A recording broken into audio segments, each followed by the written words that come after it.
Já que nós vamos falar do Supremo Tribunal Federal, você deixa o seu like e vai avisando que nós estamos no ar, porque as pessoas precisam saber que o faroeste brasileira é assim. Um dia foi um lugar onde o bandido prendia o xerife. Hoje é um lugar onde o bandido se tornou o xerife.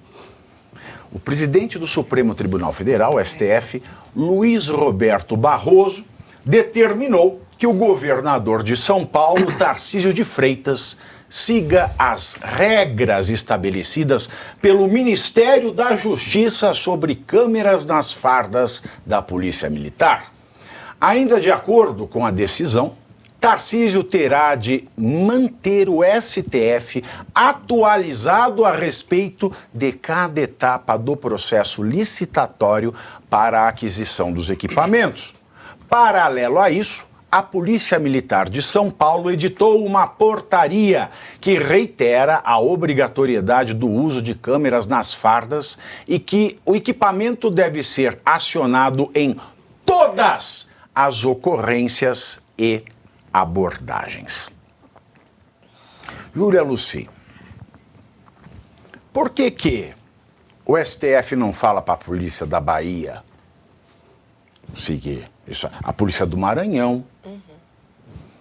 Aliás, tem que seguir as normas do Ministério da Justiça. Eu pensei que nesse país as pessoas só eram obrigadas a fazer ou deixar de fazer coisas previstas em lei. E essa decisão do Barroso agora? Tem que... Por que só São Paulo? Qual é essa fixação? Pavinato, eu acho que essa pergunta lembra também um questionamento básico, né? A pergunta é, por que o governador Tarcísio quis fazer isso? Porque, vejamos... Porque uma das promessas de campanha foi... Mas não é porque você prometeu que você tem que seguir adiante, você tem que escutar seu corpo técnico, você tem que ver se tem fundamento. Por que colocar câmera nos policiais? A premissa é que os policiais não sabem trabalhar? Eu acho que devia pôr câmera em juiz do STF. Por que não põe câmera nos professores, então? Lá no DF, por exemplo, tem uma lei que proíbe colocar câmera em sala de aula. Então, o que a sociedade vai ganhar em ter policiais monitorados 24 horas?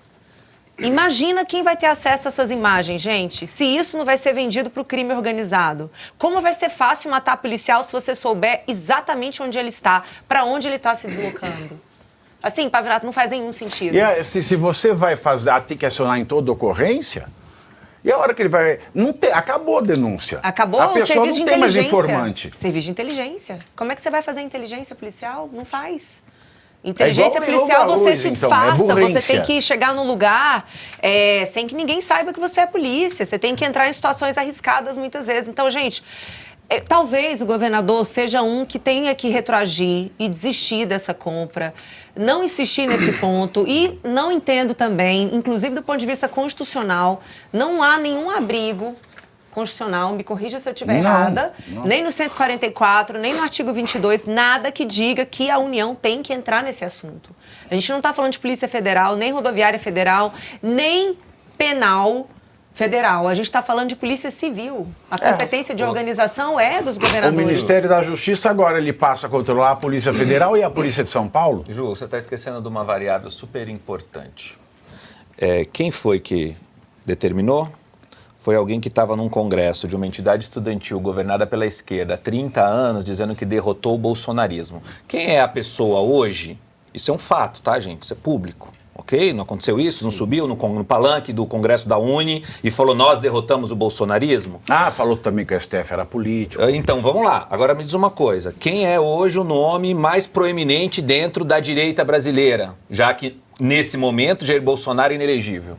Tarcísio Governador do estado de São Paulo. Você tem o Zema, a gente vai falar do Zema, você tem o Caiado, vai falar do Caiado, você pode somar Caiado e Zema. Jorginho. Mas quem está à frente do maior estado, da federação, mais potente financeiramente, maior colégio eleitoral, fazendo um governo bom, com detalhes, é o Tarcísio. Muito bem avaliado, Então, Por isso não na Bahia, respondendo a sua pergunta, por isso não no Ceará, por isso não em nenhum outro lugar onde índices de criminalidade são tão ou mais altos proporcionalmente do que São Paulo. Muito mais alto. Por isso não lá, por isso em São Paulo eu nunca vi uma norma do Ministério da Justiça servir como lei. E você falou muito bem, nós temos que fazer o que é lei. Cadê a lei dizendo que tem que acontecer isso? Não existe lei, existe uma norma do Ministério da Justiça. Aí agora eu tenho o Supremo interferindo no governo de São Paulo, um governo legitimamente eleito. Isso está virando, Pavinato, uma bizarrice.